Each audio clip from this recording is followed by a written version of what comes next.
Olá pessoal, este é o primeiro vídeo da série sobre o paradigma imperativo. Nesse vídeo serão apresentadas as linguagens Assembly, em particular a linguagem Assembly para a arquitetura x86. Este vídeo é dividido em três partes. A primeira parte consiste em uma motivação para o desenvolvimento das linguagens Assembly. Na segunda parte é descrita a arquitetura Intel x86. E, na terceira e última parte, é dada uma opção de configuração de um ambiente de desenvolvimento. Iniciemos com nossa motivação para o desenvolvimento das linguagens Assembly. Conforme dito nos vídeos anteriores, tanto as máquinas de Turing quanto os ábacos são máquinas idealizadas. Assim, não é possível reproduzi-las em máquinas reais sem as devidas adaptações. Afinal, os recursos físicos são finitos, e a fita de uma máquina de Turing é infinita em ambas direções. Além disso, os registradores de um ábaco podem armazenar inteiros de precisão arbitrária.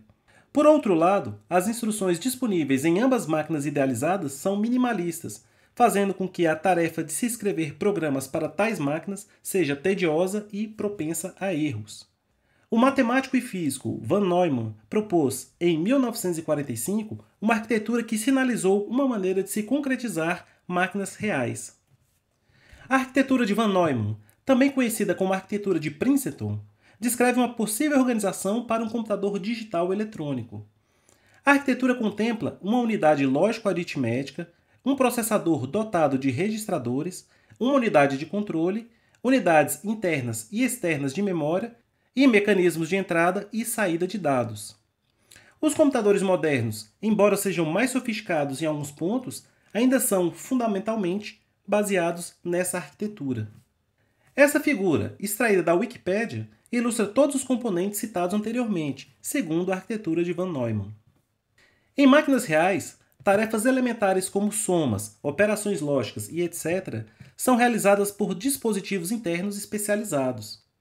Nos primeiros computadores, os programadores precisavam reconfigurar fisicamente esses dispositivos para que o computador fosse capaz de realizar uma tarefa específica. Para evitar essa alteração física do equipamento, foram desenvolvidos códigos binários que indicavam a sequência de tarefas elementares e com quais parâmetros deveriam ser executadas. Essas sequências de zeros e uns representaram um avanço significativo, pois já não era mais necessário alterar o computador fisicamente. Estes códigos binários constituem a linguagem de máquina do computador. Mesmo com todos os avanços oriundos da adoção das linguagens de máquina, a escrita dos programas para os computadores, neste estágio de desenvolvimento, não era significativamente diferente da escrita de códigos para ábacos ou para máquinas de Turing. Ao invés de memorizar longas sequências binárias, os programadores adotaram a estratégia de associar aos códigos binários das instruções mnemônicos, que eram contrações em poucos caracteres do nome ou da semântica das instruções. Além das instruções, foram criados também mnemônicos que representavam importantes localizações de memória. A adoção e o desenvolvimento dos mnemônicos levaram, a partir dos anos 50, à criação das linguagens Assembly. Os assemblers, ou montadores, são ferramentas de software que traduzem os mnemônicos para os códigos binários correspondentes. As linguagens Assembly estão intimamente ligadas à arquitetura de cada hardware e às instruções disponibilizadas pelos processadores. Deste modo, para cada hardware, era necessária uma nova linguagem Assembly. As linguagens Assembly representaram o primeiro grande salto de abstração em relação aos ábacos. Porém, essas linguagens não possuem o alto nível de abstração presente na notação matemática, conforme vamos ver mais adiante. Passemos então para a segunda parte desse vídeo, onde será descrita a arquitetura utilizada pelos processadores Intel da família x86. A família de processadores x86 da Intel atingiram um grande sucesso comercial ao longo das décadas, e uma parte significativa desse sucesso se deu pela opção da Intel de manter a compatibilidade entre cada nova geração com as anteriores. Ao adotar essa postura, softwares escritos para a geração anterior podiam, com poucas ou mesmo nenhuma adaptação, serem executados nos equipamentos da nova geração. Isso representou um enorme ganho de tempo para os desenvolvedores, que poderiam aplicar o tempo que era utilizado na escrita de portes de seus softwares para múltiplas arquiteturas para evoluir e refinar esses programas, ou mesmo para desenvolver novos produtos. Outros fabricantes de hardware, como a IBM e a Motorola, por exemplo, optaram por quebrar a compatibilidade em determinadas interações de seus equipamentos. Com essa postura, não obtiveram o mesmo sucesso que a Intel a longo prazo. Neste contexto, o estudo dos registradores da arquitetura x86 tem tanto valor técnico quanto valor histórico. Os processadores 8080 foram os primeiros a serem produzidos e comercializados em massa, estando presente, inclusive, no primeiro computador pessoal, em 1975. Eles eram dotados de 6 registradores de 8 bits, denominados A, B, C, D, H e L.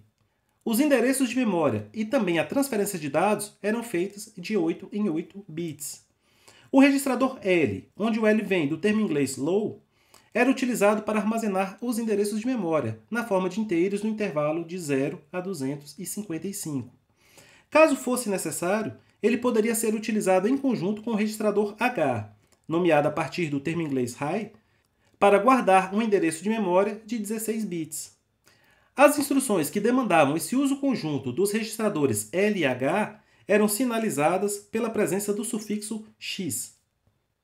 Essa figura, retirada da referência citada, ilustra, do lado esquerdo, um processador 8080 com seus 6 registradores. Do lado direito, temos 256 bytes de memória.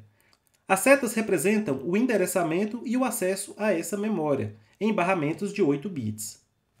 Com o advento dos processadores 8086, de 16 bits, a letra X foi utilizada como sufixo para nomear os novos registradores, AX, BX, CX e DX. A semântica adotada para o sufixo X se manteve. Ele indica registradores de 16 bits formados pela composição de 2 registradores de 8 bits. Assim, o registrador AX, por exemplo, é formado pelos registradores AL e H, cada um deles de 8 bits. O mesmo vale para os registradores BX, CX e DX. Os outros 4 registradores de 16 bits, o SP, BP, SI e DI, não são pares de registradores de 8 bits, portanto não trazem em seus nomes o sufixo X. Em relação à transferência de dados, ela também é feita em 16 bits. Porém, o endereçamento de memória é feito em 20 bits, embora esses processadores não tenham uma forma eficiente de acessar todos esses 20 bits de uma só vez. Essa figura ilustra um processador 8086 e os seus 8 registradores de 16 bits. Observe também a decomposição dos registradores AX, BX, CX e DX em pares de registradores de 8 bits. Vejam que, embora a transferência de dados seja feita em 16 bits, o endereçamento de memória é de 20 bits. Um novo salto foi dado com a chegada dos processadores 80386, de 32 bits. Os 8 registradores que são prefixados pela letra E são extensões dos registradores do 8086, agora com 32 bits cada um. Os 16 bits menos significativos de cada um desses registradores correspondem aos 8 registradores do 8086. Nessa nova arquitetura, tanto a transferência de dados quanto o endereçamento de memória são feitos em 32 bits. Os processadores 80, 486 e Pentium também são computadores de 32 bits. Essa figura ilustra um processador 80-386 e seus 8 registradores de 32 bits. Veja a compatibilidade entre essa e as arquiteturas anteriores.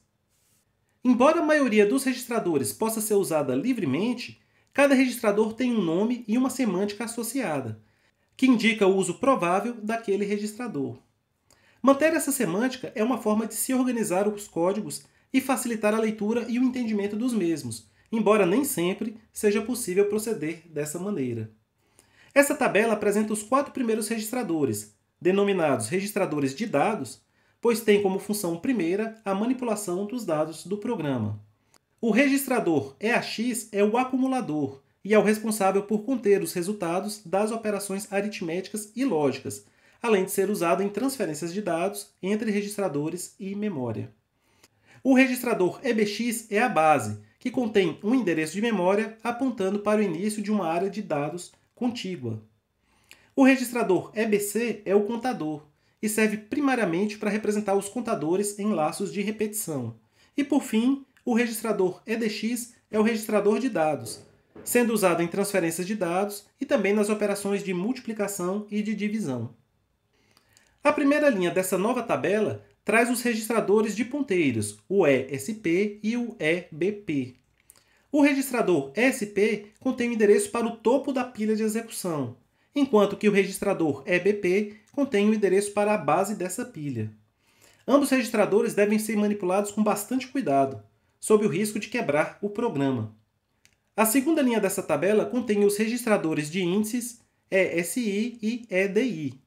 Assim como o ECX, esses são registradores associados com laços. O ESI aponta para a memória onde a contagem terá início, e o EDI contém o ponteiro para a posição que encerra esta contagem. Passemos agora para a terceira e última parte desse vídeo, onde será apresentado um ambiente de desenvolvimento para o Assembly x86. O NASM é um montador de código livre, disponível tanto para Linux quanto para DOS. Ele tem suporte para as arquiteturas x86 apresentadas nesse vídeo e pode ser instalado em distribuições Linux com suporte ao apt por meio do comando abaixo. Os programas que mostraremos nesses vídeos foram escritos para rodar em ambiente Linux, levando em consideração características deste ambiente. Isso acontece porque o sistema operacional é que faz a interface com os periféricos, de modo que quando o código assembly precisa se comunicar com um dispositivo, ele o fará por meio de uma chamada de sistema, e cada sistema operacional terá suas particularidades para essas chamadas. Logo, o código em assembly não acessará os dispositivos diretamente, mas sim por meio do sistema operacional. Para validar a instalação do NASM, vamos compilar e executar o menor código assembly em Linux possível, que simplesmente retorna o valor 0 para o sistema operacional, indicando sucesso.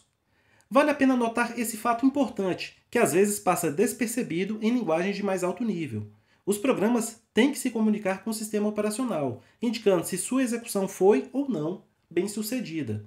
O valor 0 indica sucesso, e qualquer outro valor indica um possível erro ou falha na execução deste programa. Este é o código que retorna 0 para o sistema operacional. Neste momento, não é preciso ainda entender a sintaxe e as instruções desse programa, pois o importante agora é validar o seu ambiente de desenvolvimento. Nos próximos vídeos, veremos o significado de todos os elementos presentes nesse código, mas, caso tenha interesse, os comentários, que são precedidos pelo símbolo ponto e vírgula, indicam a semântica de cada uma dessas linhas. Para testar o processo de criação do executável, salve o código anterior em um arquivo de texto cujo nome tem extensão ou .s ou .asm, que são as duas extensões que indicam o código assembly. Para montar o código, invoque o NASM indicando o formato do código objeto. No caso do Linux, utilize o formato ELF. O NASM produzirá um código objeto com a extensão .o. O executável será produzido por meio da linkedição, que é feita pelo LD. Nesse processo, é preciso indicar a arquitetura-alvo. No caso de um processador de 64 bits, a flag "-m" deve receber o parâmetro ELF_I386. A flag "-o" indica o nome do executável a ser gerado. O programa gerado pode ser executado indicando, no terminal de comandos, o seu caminho completo. Se ele estiver no mesmo diretório que o terminal está naquele momento, use a notação /, e o nome do programa logo em seguida. Este script automatiza o processo de montagem e de linkedição. Se você quiser, basta salvar este script em um arquivo de texto com a extensão .sh, dar a ele permissão de execução e, após isso, você poderá gerar o executável a partir do arquivo main.s, por exemplo, e executá-lo logo em seguida, por meio do comando /script.sh main.s. Para dar essa permissão de execução para este script, um comando possível é chmod, u+x e o nome do seu script. Essas foram referências consultadas para a elaboração deste material. Encerramos aqui este primeiro vídeo sobre o paradigma imperativo. No próximo vídeo, daremos uma breve introdução à linguagem Assembly e ao longo dessa introdução serão apontadas e comentadas características do paradigma imperativo. Até lá!